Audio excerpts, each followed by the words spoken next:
there's no magic bullet in this market, and building a firm or doing anything like that. And we've learned that over time. I mean, it's grinding, it's every day. But I do think about this all the time, and I gave this example to somebody. You don't know the difference between the iPhone 15 and 16 or 14 and 15, but if you look at the iPhone 10 and the 16, you see a huge difference. And that's the same thing with companies, that sometimes you don't feel like you're moving ahead until you look back and you're like, oh my God, like 2 years ago, we were only 35 people. 2 years ago, we were here. 2 years ago, we didn't have this product. 2 years ago, like it's amazing. And so the day-to-day grind can feel, sometimes really, really tough, and you don't feel that progress, but it's happening.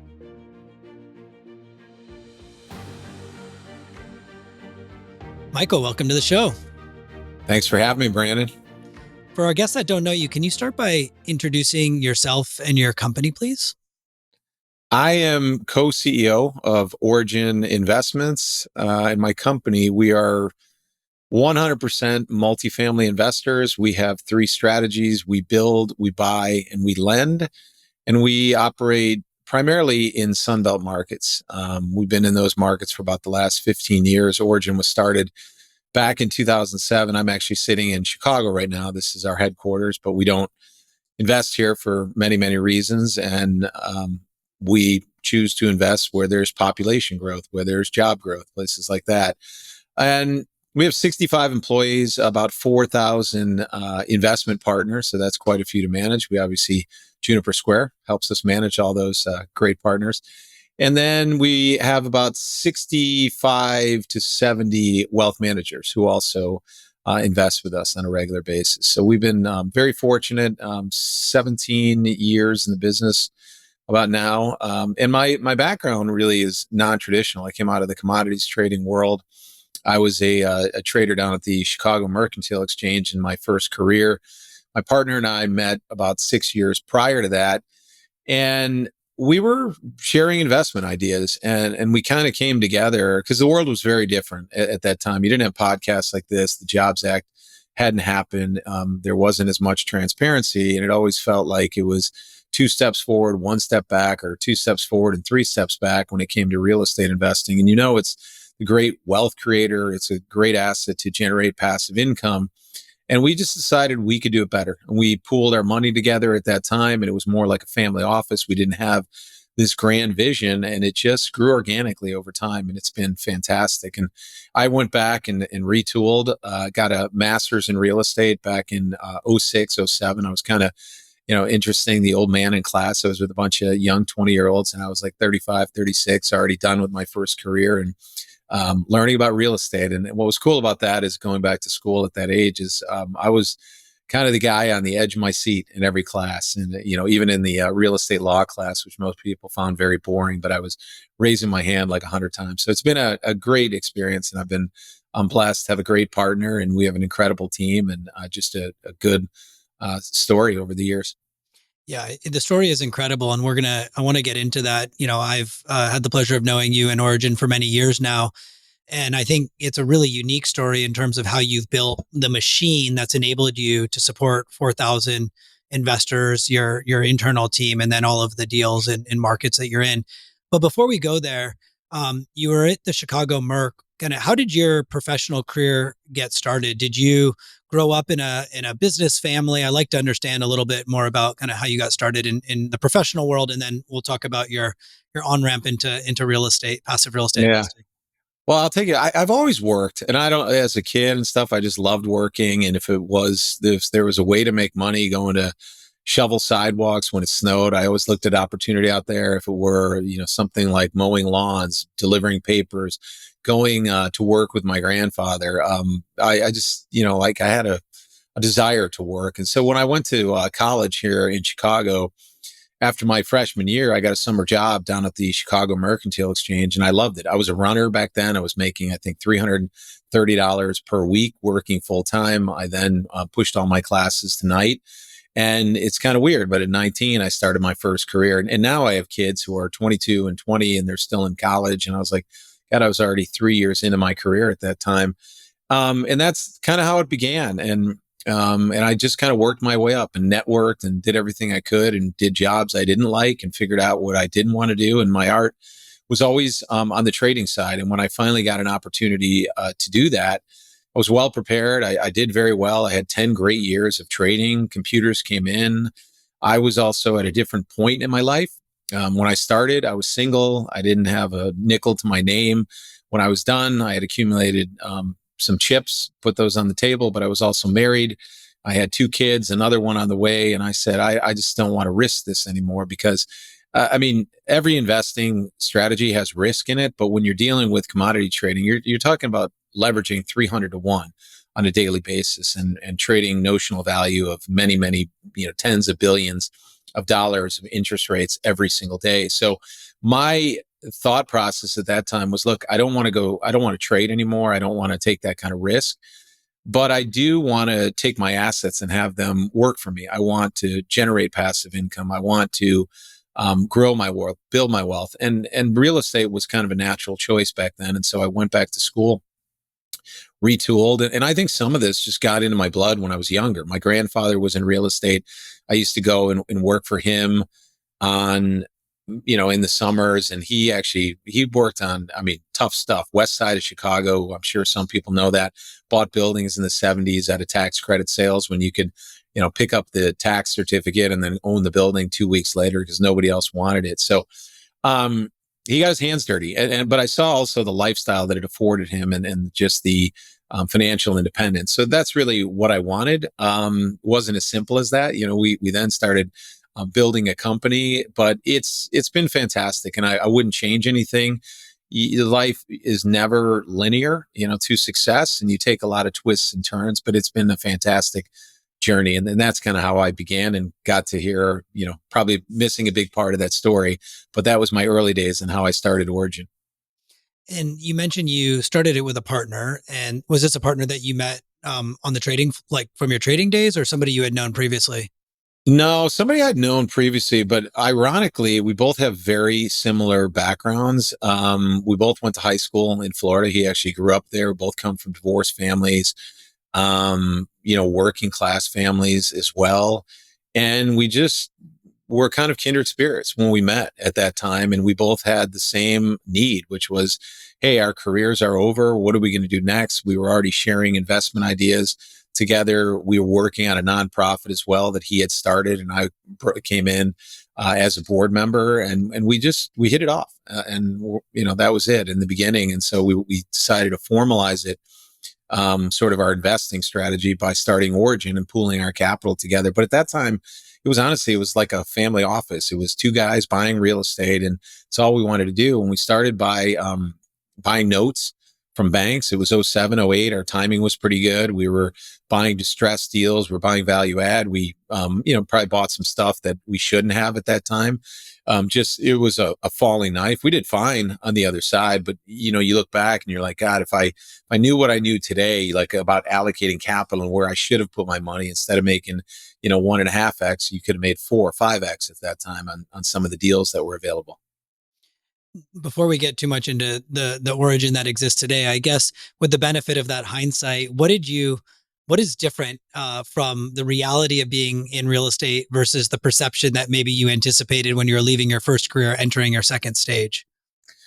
I think the big thing was scalability. I didn't take that into account. And we were entrepreneurs. We knew what a great deal looked like. But the problem is when you're trying to grow a business, you have to think about, how do you scale the business? And we were buying some condos and things like that, at pennies on the dollar. But the problem when you're trying to I'll give you an example. Down in Florida, we were negotiating with a credit union, and we were buying single family homes for $65,000 a door. The problem was that we were using all cash, and we were buying these things. We couldn't get a loan, and real estate is a leverage game, and leverage enhances returns.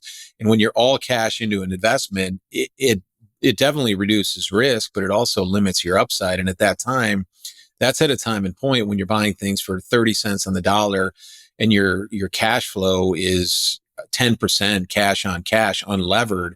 You can afford to put some leverage on those particular deals. And we did that a couple times. And And I think that's one thing that was really the aha moment. Hey, we need to find things that are financeable. We need to find things that are scalable in this business. And that's kind of what we did after the 08, 09 period, and moved more into larger assets, value add in nature, and just things that where we could find either bank financing or GSE financing. So I'm sure it wasn't a overnight success story. Many, over a decade and a half in the making here. But once you decided to start Origin, it was you and your partner. It sounds like you were doing deals, oh 07, oh 08, like you said, catching a falling knife. But kind of what was the evolution of Origin? Now that you know that scale matters, how did you think about kind of building this business, step by step?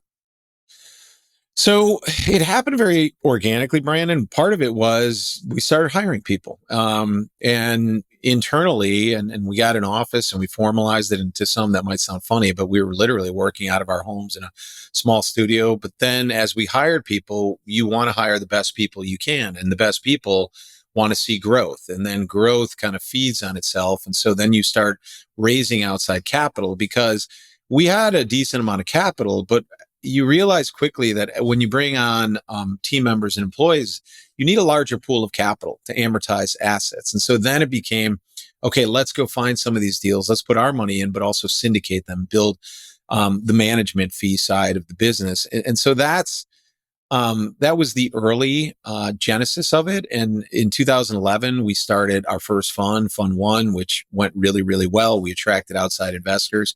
And to us at that time, there were two things that still guide us today, which is client service. You have to deliver on that, your reporting, your communication, everything. And then it was also about generating really great investment returns. And you did that. And we did that. And it was, then we jumped to Fund Two. That was like 2013, and we did very, very well. And then Fund Three was sort of our pivot point of investing, because as we hired these team members, they wanted to see more and more growth. And we wanted to grow. We're competitive people. You see your peers, how they're growing, and you're raising money, and you have a great product. But candidly, like David and I were not the institutional type. We didn't have the pedigrees. We came from a trading background, and we had team members who came from those types of backgrounds. And in some ways, looking back, it was the best thing that could have happened to us, because we had placement agents. We were talking to institutions. We weren't having any luck. And I just said, to Dave, I go, look, this is like, I really think we should go all in on the high net worth market. And at that time, we were almost communicating to two different markets. Well, we don't want to say this because this could alienate the institutional market. And we don't want to say this because, we're having so much luck on the high net worth side. And candidly, I love the high net worth side because it's who we are. It's who we know. It's who we understand. And the goal and the vision has always been to build an institutional quality platform for the individual investor. In very few firms, most of them start with individuals, friends and family, then they outgrow them, they go to the institutional. And it really, you're almost serving two masters at that time. And that conversation really sparked us into saying, okay, you know what? We're not winning here. Let's go all in and take a path and take an angle and have conviction on it. And we did. And we used to be called Origin Capital. We changed our name to Origin Investments. We rebranded the website. We invested in technology. We invested in marketing for the very first time. And the premise was very simple. We have a great product. Let's put it in front of a lot more people, and we will get more leads. And that's what we did. And we were sort of like, we got lumped into the crowdfunding. But the reality is, it was just digital lead generation. That's all we were doing. We had our marketing team set up in a way to go out and advertise because we could at that time. And we were very early on. This was not a popular thing. And What when year I was look, this? this is like 2015, 2016, and not a lot of firms were doing it back then. And our team was not on board either, because they were like, oh my God, we're going to confuse the market. People aren't going to think we have money, this and that. And I think at that time it was Fundrise. They were really the only ones doing it. And we said, hey, guess what? We don't have money. So I don't know what we're doing here. And we did. And quickly, like they kind of got on board. And it was cool to see, because they were like, oh my God, I met this guy and he loves what we're doing. I met this guy and he loves what we're doing, and all the education. And so it was really a multiple pronged approach. But we took us 7 years to get 80 investors, family offices along there. And then over the next 2 years, we grew to 500 in that time period. So the inflection point was amazing, but it was one of those aha moments. And we took a risk by, zagging when other people were kind of going straight and doing the normal stuff. When you were looking to make that inflection, when you were at that inflection point and looking to go all in with high net worth, kind of do you remember, like, what were some of the pros and cons? I know it sounds like you are inclined to go high net worth, but what was a prevailing argument on the other side to kind of keep it more institutional or to keep these two buckets? Um, it's kind of like we had pushback, but the reality was we didn't have a choice at that time. And I had full conviction that this was going to work. And that's, I'll tell you, like I always tell even my kids, like even when I was trading and doing other stuff, I never looked at failure as like an option. It was just like, look, this can work. And it's a matter of execution and how well we do it. But you have to have 100% conviction and you can't be half in.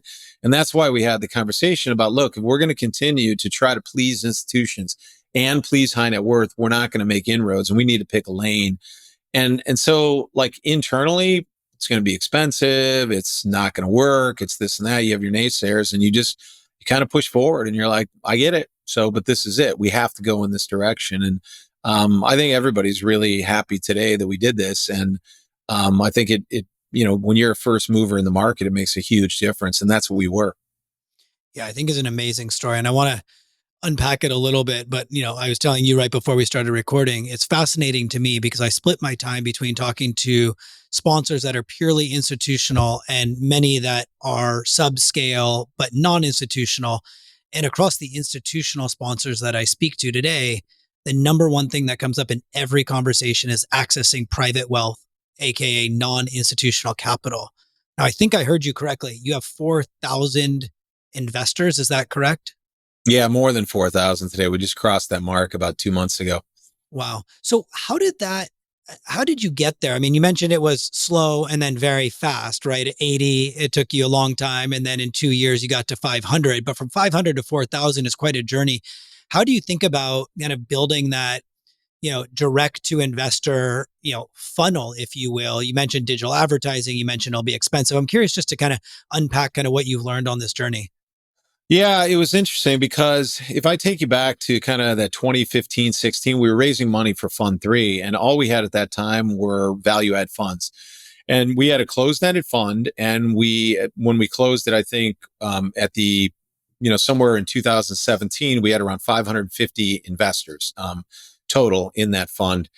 And the problem was in a closed ended fund, and it takes a couple of years to put that capital out. So we were still doing marketing. We had our team set up. We had the foundation and we were creating all these digital leads, but we had no product on the shelf. And we were just, people were coming in, love you. Where do I invest? You can't. We don't have anything. They thought it was like a sales pitch at that time.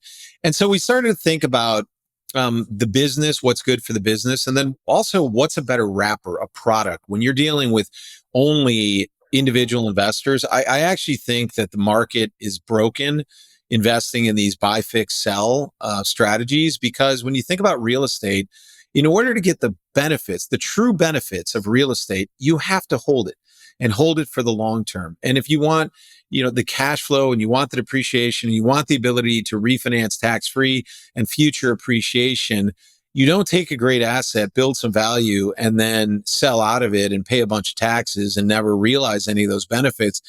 And it was at that moment where like, look, this is actually good for our investors because we can take less risk and make more money.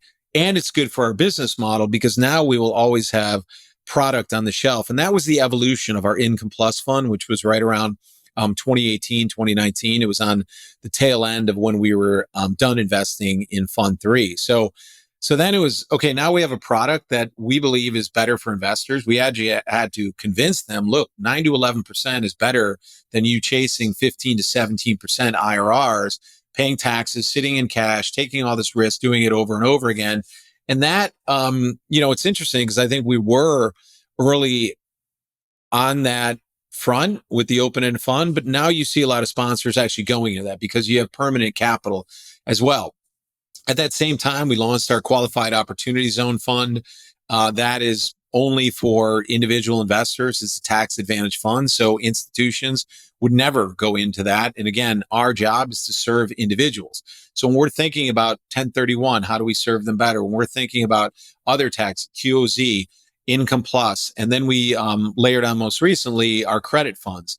And we started with multifamily credit fund about 3 years ago, and now we've designed strategic credit fund, which is exactly what it sounded. It's debt in multifamily and designed for the individual investor. So as tax efficient as you can be on the credit side, but I think our suite of products today are fantastic and all designed for the tax efficiency and thinking about the individual investor and how to solve problems in their life. If they need, like myself, passive income, to grow wealth, individual assets that maybe are development and don't have any cash flow for a couple of years, but have significant upside. And that's kind of how we thought and think today about building the platform. But I honestly, I think we're done like creating new products, and now it's just continually improving on what we have and improving the team and the platform and everything else we can do to just get a little bit better each and every day.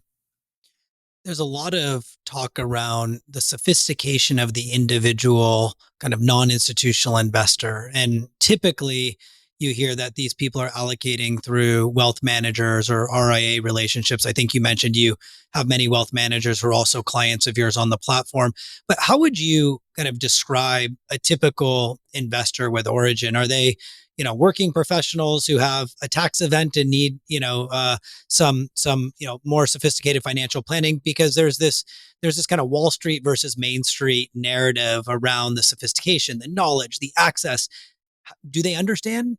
Obviously they understand what they're investing in, but what does that enablement or education process look like for you to Um, them? yeah, it's a good question. And I'm sure you can imagine it runs the gamut. I mean, it spans, we have real estate professionals and a lot of people who are in the industry who invest with us.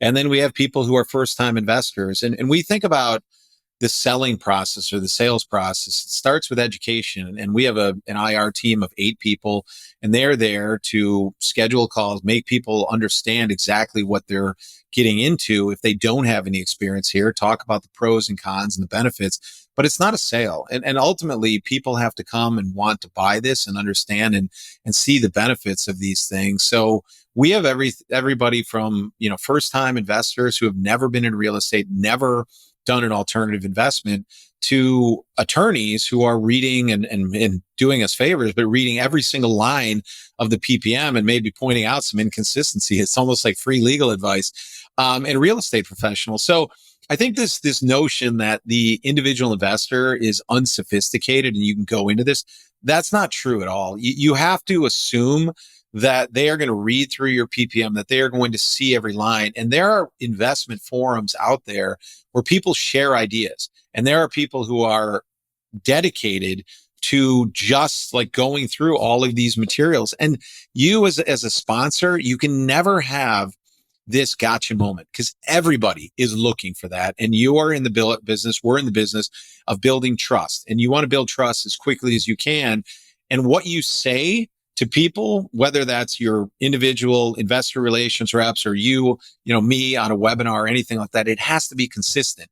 And we have that all the time. Like people are going through and thinking they got us on this gotcha moment. And we're like, no, this is how that works. And this is why it's in there. And I am always, preaching that like you need to tell people exactly what they, are asking about in everything and just open the kimono there, because the last thing you want is an investor who's coming and investing in a product where they're going to be there for 5 years, but you haven't set expectations, because that's where things go wrong, is where, it is a partnership. And when two partners get together and expectations aren't clear about what we're responsible for, what we are going to deliver, and what, what they think we're going to deliver on the other side, that's when things really go awry. So it's important for us to have that onboarding experience. And I can tell you, with all 4,000 of our investors, not one of them has invested with us without having at least a 30-minute to an hour call with somebody at Origin to talk about all the details of the funds and how we operate. That's fascinating. Yeah, I think this kind of Wall Street versus Main Street, sophistication myth is really that. And, you've seen some of the big institutional players start to talk, tap into the non-institutional channels like BREIT and others. But I think what you've built, really starting with the investor and expanding out based on reputation, is quite different. And when you look at your kind of portfolio today, I mean, what are some of the things that people may not appreciate when it comes to managing large numbers of sophisticated but individual investors versus the public pension plan who's writing you a check for $150 million? It's a very different model.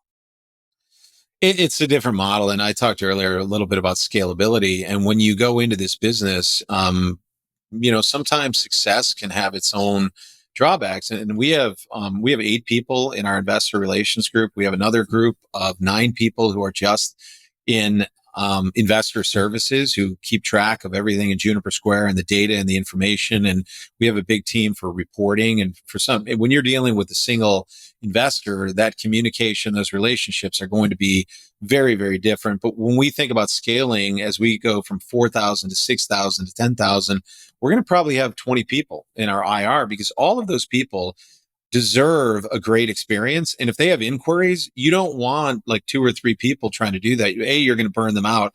B, response time is really, really important when it comes to client service. So you don't want to get back to somebody in a week or 2 or 3, or make them feel like, hey, you were really responsive when I came in, but now that I invest, I think the service is awful.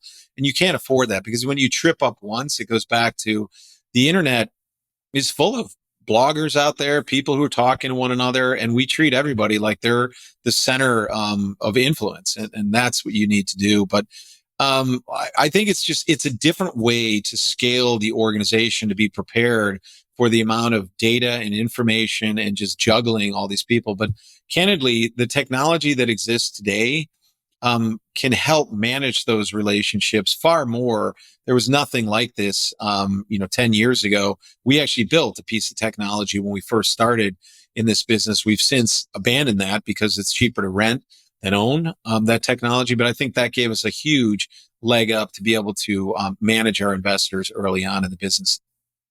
When you think about the different types of structures that work for your investors, you mentioned you started deal by deal, you had a closed end fund, you talked about some of the challenges that presented. Now you have an open end vehicle. Can talk to me a little bit about that structure? Is that a perpetual vehicle with, where you do valuations on a monthly, quarterly, annual basis, and investors can, come in and come out like a traditional open end fund, or how does that structure work?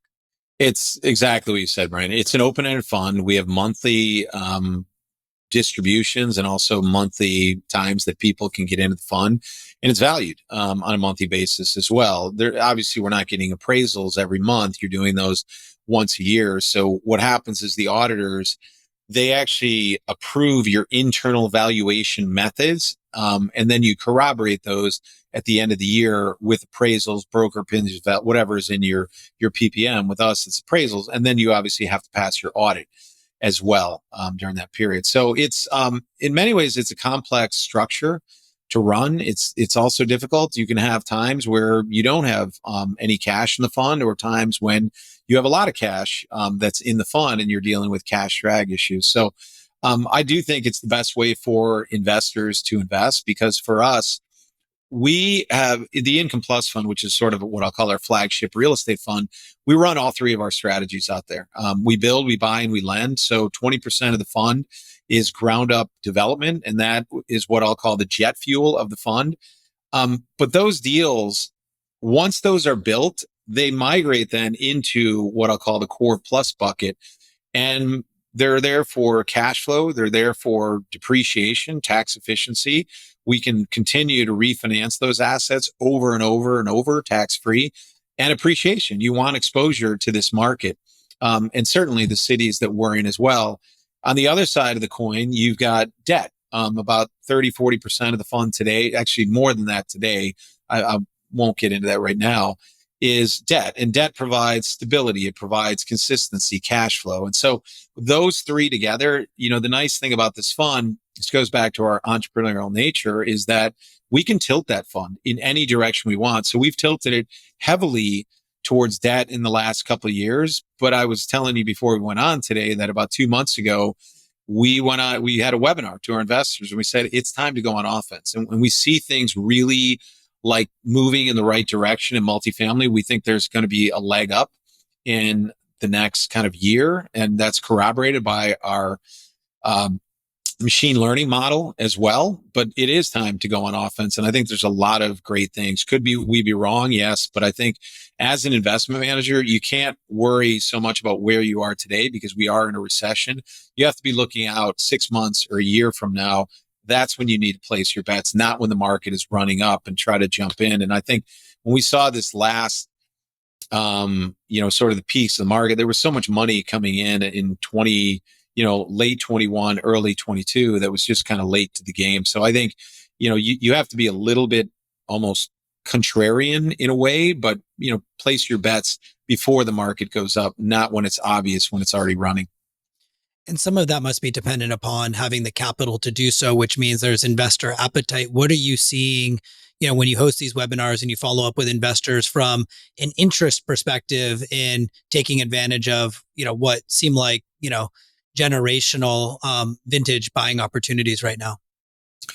Yeah, it's good. So I'll take you back. Like at 22, capital was unbelievably plentiful during that time period, but the deals were what I'll call average. If you were in, already placed your bets in 2021 and you were already invested in real estate, you did phenomenal through that period. Even if you rode it through, you're going to be just fine on the other side.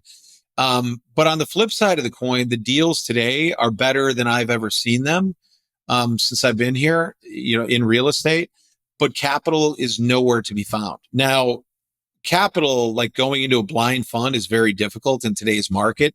But if you have a deal and a deal that speaks for itself, then you can find capital. And that speaks volume to investors because they want to be able to see and touch and feel what they're investing in. So even as recently, like we're going through this at Origin right now, we've got 4 incredible deals that we just tied up. And we don't have enough in our funds to actually capitalize all of these deals. So we're going to go out and syndicate them because we've never had a challenge bringing deals out to our investment partners. In fact, we have basically a rule that says we will syndicate first to our investment partners and then go out to the rest of the world. 98% of the time, those deals have gotten gobbled up by our partners and been oversubscribed. So you have to get creative in times like this. And again, we've got a saying, great deals find capital. And it's so true that people can tell you, hey, I don't want to invest in real estate. But when you show them the right deal, they'll be like, yeah, I get it. That deal has incredible risk return characteristics. And in this environment today, I mean, it's phenomenal, especially on the debt side. And I'll tell you that the debt, you're being grossly overcompensated for risk on the debt side. Real estate values have come down 15%. You're lending 60, 65%. As the senior lender, we're doing note on note loans and we're able to get, mid to upper teen returns on one of the safest asset classes out there. And I just want to, back up the truck on the credit side and the debt side, because I've been in the markets a long time. And as a manager, when you are absolutely being overcompensated for risk, and this is one of those times that you are, because the banks have pulled out, you have high interest rates, you have a recovering asset class, but you have values that have come down significantly. So the new loan to value is so much different than the old loan. You're loaning to an asset that's declined at a better LTV and getting paid more. So I don't think it gets better than that. So I want to talk a little bit about the assets, but before I do, I want to go back to one thing that you said. I think you mentioned your what do you call your investors? Their investment partner. I forget the Partners. phrase. Partners. Yeah. Yeah. Fair enough. Yeah. Difference in nomenclature. Your investment partners. I love that. And then you made the designation. You go to your partners. Presumably, these are people you've done business with that have invested in previous vehicles. And then if you don't get a deal fully subscribed, you'll go out to the universe. Just because I know a lot of my listeners are institutional and they really don't understand this world, what does that mean when you go out to others? Like structurally, how does that work from a marketing perspective, a regulatory perspective? Or is it like, putting up banners on the internet, or what is that? Just help give us a little bit of insight here, because it seems very normal and natural to you. But as you know, a big part of the market operates under, a different type of investor base today. 506C is what we're under. And so that allows you to market broadly to the universe. And there's really not much difference in when you're creating these LLC structures. But I think the advantage that we have is that we've been around since 2015, 2016 doing this. And we poured a tremendous amount of effort into content and to create those leads in the organization. So while we only have 4,000 investors, we have a database and a marketing list of 80,000 investors, and none of that list has been bought. These are all people who have opted in, who have signed up. I'm sure a lot of those emails go into spam. People don't read them. But generally, when we have a deal, right, it starts with those 4,000 investors. And then once that happens, we have a running list of people who may have already raised their hand using Salesforce, using other technology, and we'll blast it out to them. And then it's done like that. So it's not, if you don't have these relationships and you haven't kind of curated these lists, I would say don't ever buy a list. Those are a waste of money. Like, people have opted in to learn about Origin, to read our stuff. And it's so interesting to me because you meet people. God, I've been following you for 6 years, and I just made my first investment. You have no idea who is in your ecosystem, who is actually engaging with you and consuming your content. Some of these could be students, and some of these could be billionaires on the other hand, and they're just waiting for the right opportunity before they make an investment. So we've always been passionate about the content side, but that has really helped drive our database of potential investors now. Fascinating. And you're not worried at all about giving away, your competitive secrets or anything like that as you put a lot of this content out there for people to consume? No, not at all. In fact, it's the opposite. I think when David and I got into this business, we saw so many um I don't know, just misgivings in them. I don't even know what the right word, but just we saw a market that needed more transparency and more education. And our mission is to enhance the lives of everyone in the Origin community. And we think about that. Even people come to our website and they don't invest with us. If we can help them make smarter investment decisions and stay away from losses and do things like, that's a win to me, because I've been in that seat before where I didn't really know what I was doing, prior to Origin, made some bad investments, and I wish I had the resources to be able to make better investments. And we think about that when we're writing. And, I've seen this happen to my mom firsthand as well, when she got into a 1031 exchange through an advisor who really, was only interested in making his 7% commission, and stuffed her into a really bad deal at that time. And, I think about people like her, and there's a lot of people who've worked very hard to earn their money, and it's really, really easy to lose it quickly. And I think the world, because of the transparency and because of the content that we've created and others have created, that you can't be a bad sponsor in this world anymore. You're just going to go to the wayside, and you're going to be uncovered very, very quickly. Not to say that it can't happen, but it's less likely today. There's still some organizations who live under the non-transparent umbrellas that I'm not going to name, that I still can't believe they exist. But as long as there's the system out there where people are getting paid heavily to sell products, you're going to have those misincentives, or misaligned incentives. And I know that, there are, with the RIAs that you work with, or the wealth advisors, I should say, I know that there's a lot of people there who are, paid to help underwrite and evaluate. And then obviously you have your direct to investor model. One thing you mentioned earlier is surprising, these like groups of people who are there to help, talk about, or, unpack the performance of sponsors. Is this like a cottage industry that exists where people are providing advice and directing, their network to specific managers? I haven't heard of that before.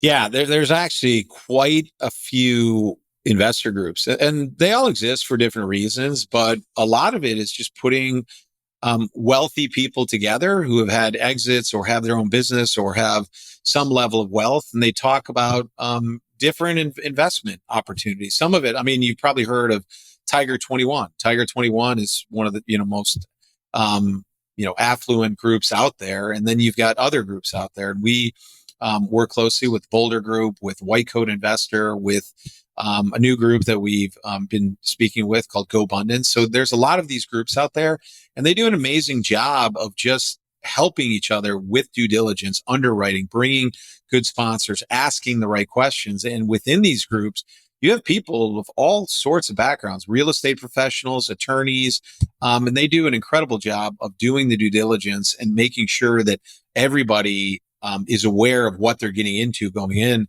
and deal flow too. So you're in there and you're competing against, to even get a speaking engagement. You're lucky enough to get that, but then it's, you're in there competing against 10 other sponsors. So you better have something good to tell them and a way to differentiate as a sponsor. So you got your structure. Origin today, you mentioned about 60 people. Is that right? Yeah, we're at 66 people, I think, right now. Yep. And then how do you think about your exposure to the markets? Do you share your AUM stats or number of units or square footage, or kind of what are the headline metrics that you use to describe the company? Yeah, I use equity under management. That equity is ultimately what we get paid on. So we're just slightly below $2 billion in equity. And obviously you've leveraged that up and you're in debt and you're in common equity and ground up developments and things like that. But that's the metric that I care about more than anything as a company performance metric. And externally, what I care about are client service and returns. And those are the things that when you look at the long game, sometimes you have to actually turn equity away. And we've done that.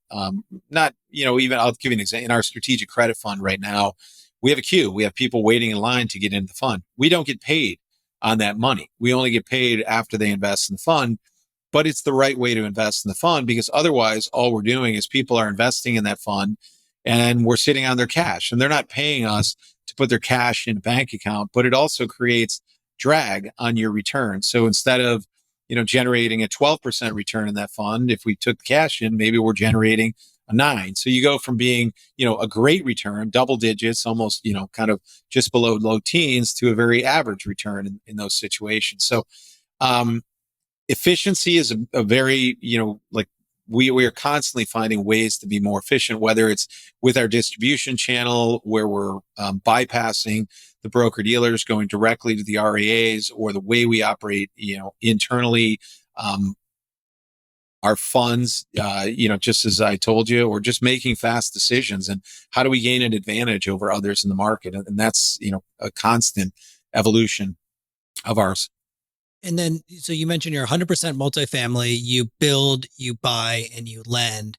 We talked a little bit about credit and we can come back to that, but I'm curious, you told your investors a few months ago that it's time to, it's time to get going again. It's time to start investing. The opportunities are here. So what are you seeing? Because there are some headlines around multifamily that are, somewhat sketchy. I don't know the right phrase, but kind of unfavorable. But I think for our clients and people I know in the market, it's certainly, the headlines are very different than what they're seeing on the ground. So I'm curious to know what you're seeing and then kind of how you're thinking about the opportunity between now and, call it the end of the year for the next 18 or 24 months.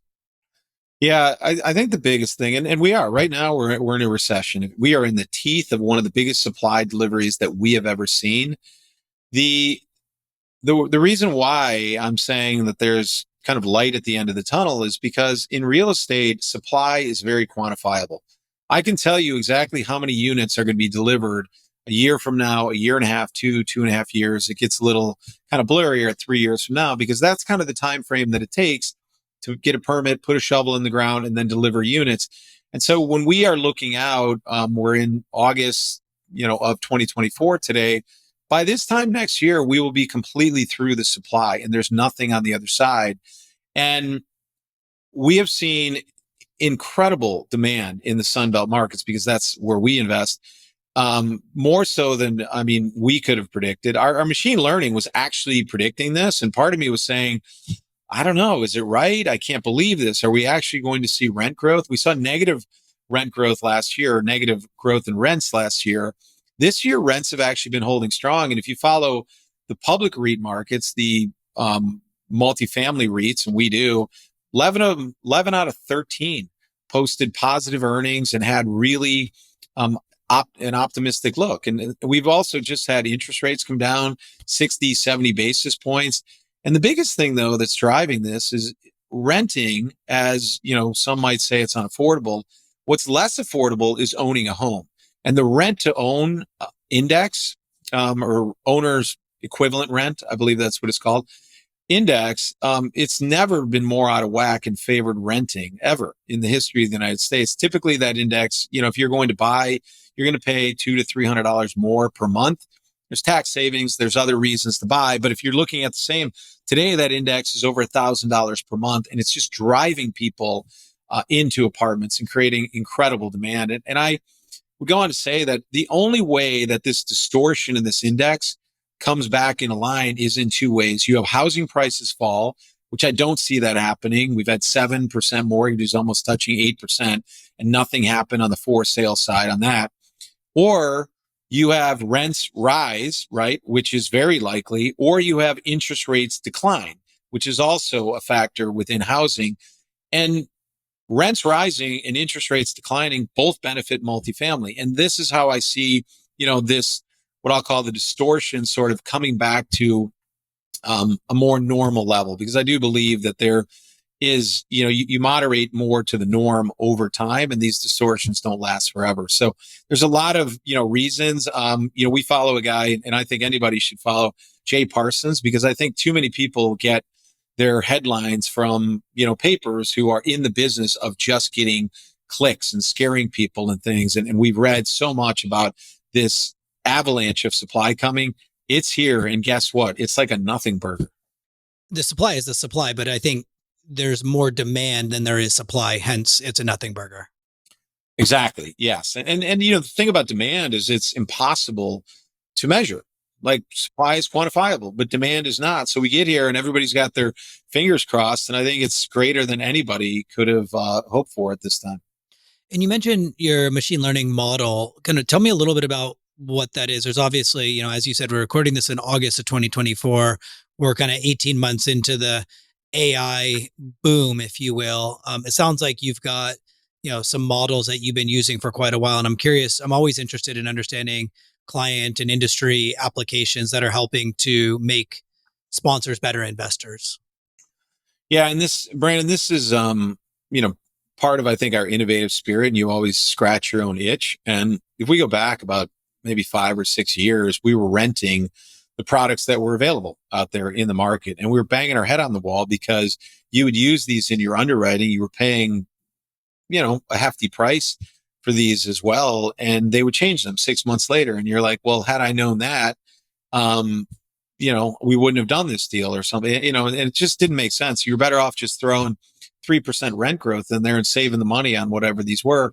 And when you ask them for their data and their back testing and all this, they would never give it to you. It was a black box, because the reality is they didn't have it. These were probably people in a room just taking a guess. I mean, maybe I'm being hard on them, but we had a terrible experience. So we threw a Hail Mary at this, and we're like, look, there's got to be a better way. And we ended up hiring 2 data scientists from the University of Chicago, which also happens to be one of the premier data science schools in the entire world. And in some ways, we got lucky. We didn't know if this was going to work, but we said, hey, let's get our people together and take what's in your head and try to put it into a computer. And that's the best world, right? Even in the trading world. And I remember a friend of mine saying this a long time ago. He said, look, have you ever thought about, going into algorithmic trading? I said, no, it's not really what I do. He said, let me tell you something. Anything you can think, I can program a computer to do.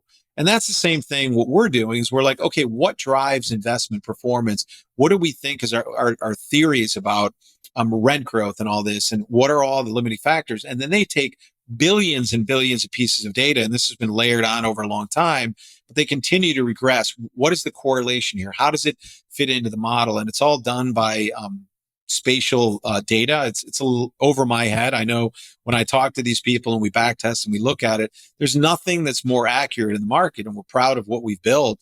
But it was really out of that need that we needed to build it. And again, I actually think this is going to improve the world, because our competitors have been calling our data scientists and trying to hire them away. So, you're kind of nudging them and, poking the bear there a little bit. And it's been a big advantage for us too, to know where the next markets are going to be, because if you're late to the game, it's too late. And we were early in Colorado Springs. We were there when dirt was $25 a square foot. it was $150 3, 4 years later. We were in Jacksonville before others. So it points us to the right markets earlier than others.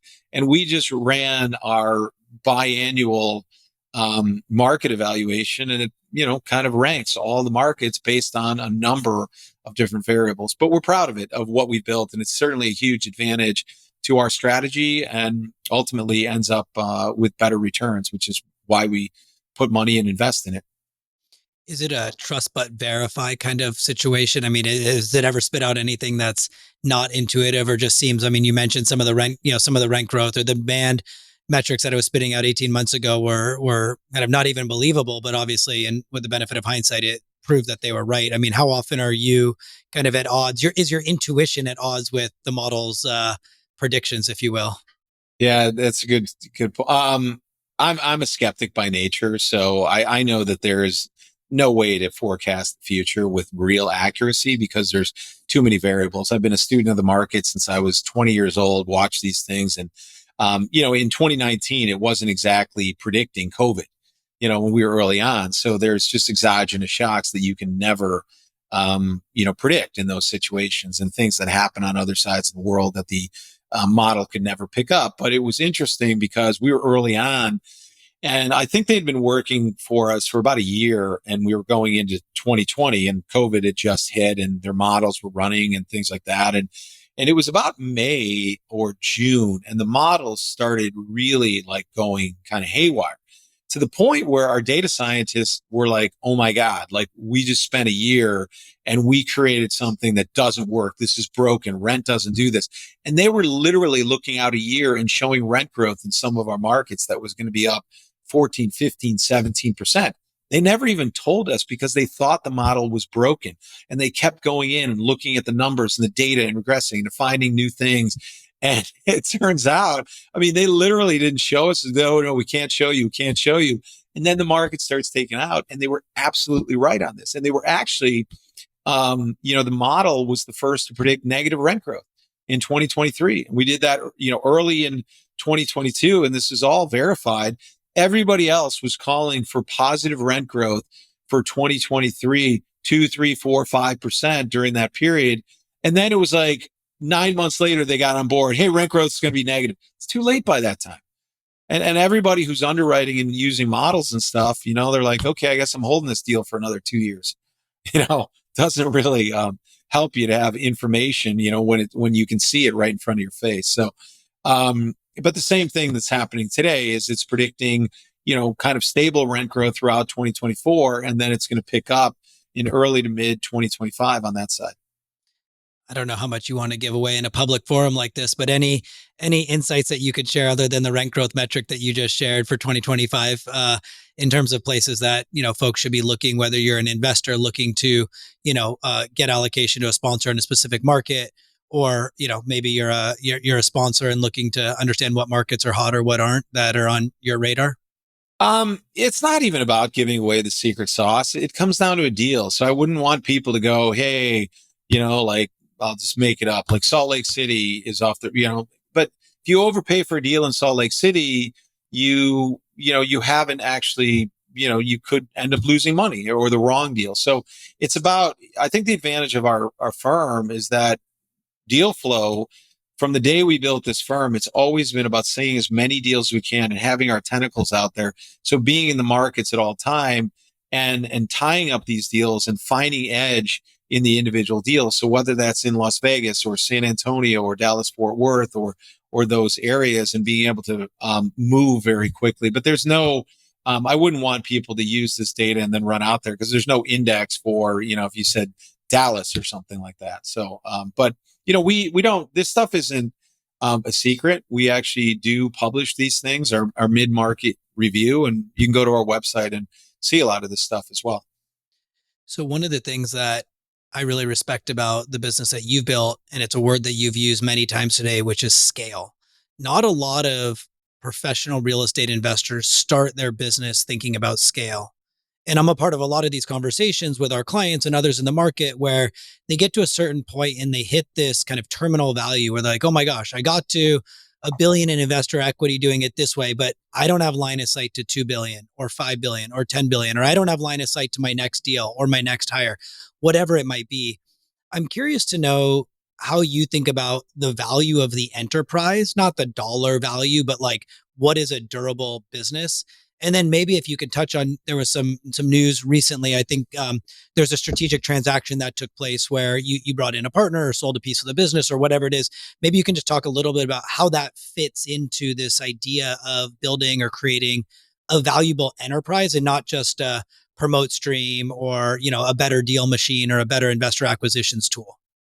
Yeah, if I take it to the corporate side, I mean, a lot, we think about everything in terms of risk management. And even at the corporate level, it's really, really important for us, and it should be for other firms too, that if the lights go off tomorrow, can you continue to pay the bills? And we used to track our recurring and revenue and our recurring expenses in this line. It was always the recurring expenses were above the line. And David and I had an advantage because we had wealth coming in and we always invested ahead of growth and for many, many years, but it was never to the point where if the lights shut off, we couldn't pay the bills and do that. So we've always thought about, okay, well, how do we build a firm that is sustainable, that can last for the long run? And part of getting away from buy, fix, sell was, look, we're on this hamster wheel where the, AUM of the company goes up and then you sell all the assets and they go down. And so, I was going back, I was telling you about the Income Plus fund. Well, that's not only good for the company, but it's also better for the investor and the way they invest as well. And when you can have an open-ended fund with permanent capital and recurring revenue to pay your employees, invest in the infrastructure, that's a good thing. It's a good thing for us, and it's a good thing for investors because they want a company that can last through times like this. Let's be honest. I mean, and there's some companies that didn't last over the last couple of years and may not last, even going forward. So when I'm thinking about like scaling the organization and the enterprise value, I mean, it comes down to, and we went through a whole investment banking process. So a lot of this I learned, but how stable is your revenue? That's the first thing. How much of your revenue is coming from transaction fees? How much revenue is coming from your management fees? How much of your revenue is coming from your performance fees? And I'll just tell you right now, like, if you're thinking about enterprise value, people don't pay you for performance fees. Those are almost kind of a throw in, like you'll have them. But the reality is they don't equate into the multiple, and they do a little bit, I guess, because maybe the multiples on, firms like ours are a little bit higher, but what they really want is that stable income stream. And that's really how BREIT is built too, is that's the value that it provides to Blackstone is in the management fee, and maybe a little bit in the performance fee. So, it's just about a trade-off between those two. But, I don't know. Does that answer your question? Yeah, no, I think so. And then there was a transaction, right? I don't want to speak out of school. What was the kind of basis for thinking about bringing in a partner to the business? So we did have a transaction, and the transaction happened at the end of 2022. And it really, David and I have been talking about this for a long time because when you're running a firm for 15, 16 years, you're like, hey, where are we going? What's the end goal here? How do we continue to build this and find growth and find new opportunities? And you also find as an individual, man, this is a big piece of my balance sheet now. How do I monetize some of this? So we went out, we hired an investment banker, and we ended up shopping it around. But the reality was that the group we ended up choosing, they were one of the reasons why we even started in the first place, because they had approached us 2 years prior. And they are an RAA. They're here in Chicago. Their name is Kovitz Investment Group. And I didn't really understand much about their structure, but I've known their president for over 10 years. I know him. I know his co-president as well. I know the owners of the firm. They've invested in Origin as well. And we just like them, from a cultural standpoint as well. But what they gave us was access also not only to their clients, but the broader Focus network. And Focus Financial Partners is an RAA, registered investment advisor aggregator. With today, they have over $400 billion in assets under management. So we saw it as a way, look, if we do this transaction, A, our team stays intact.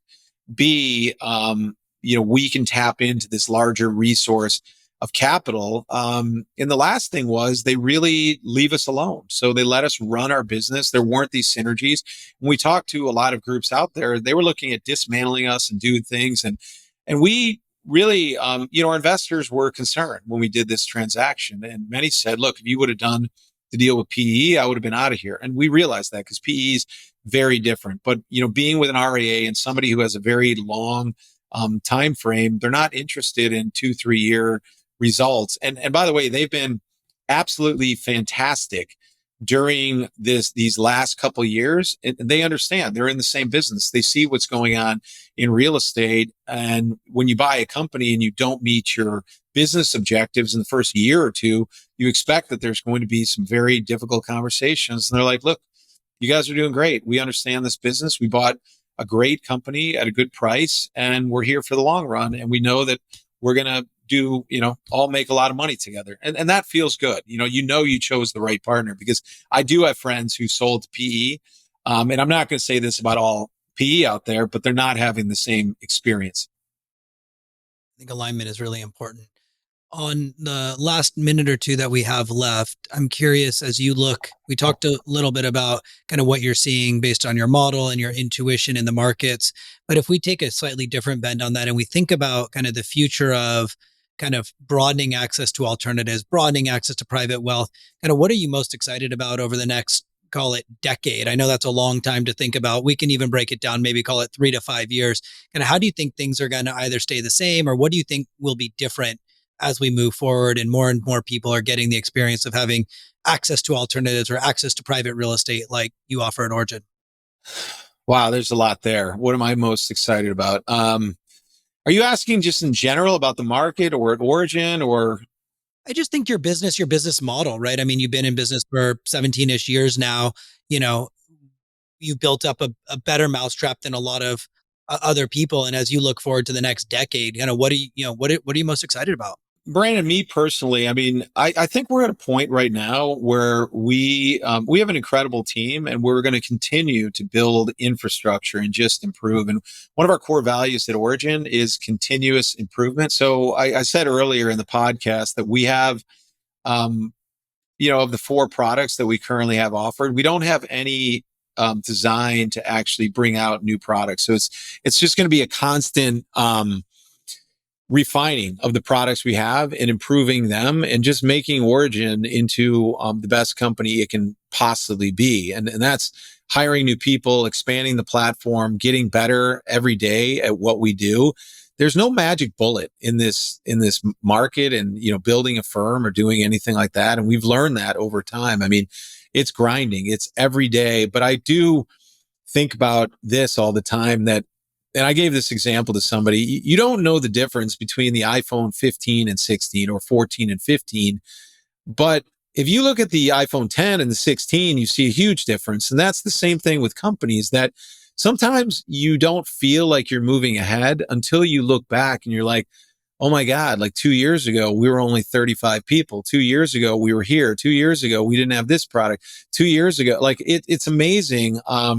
And so the day-to-day grind can feel, sometimes really, really tough, and you don't feel that progress, but it's happening. And I'm just excited about just continuing to realize the potential of Origin, and seeing, putting out some great products and having more and more people invest with us. Excellent. And if people want to learn more about Origin, they want to get in touch with you or a member of your team, what's the best way for them to do that?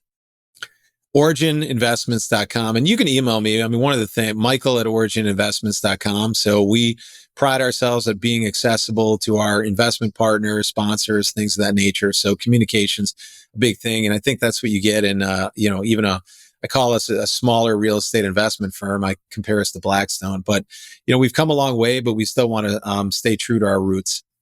Awesome, Michael. Well, I've enjoyed our conversation. I appreciate you joining me and look forward to the next time we get to connect. Thank you for having me, Brandon. Appreciate it.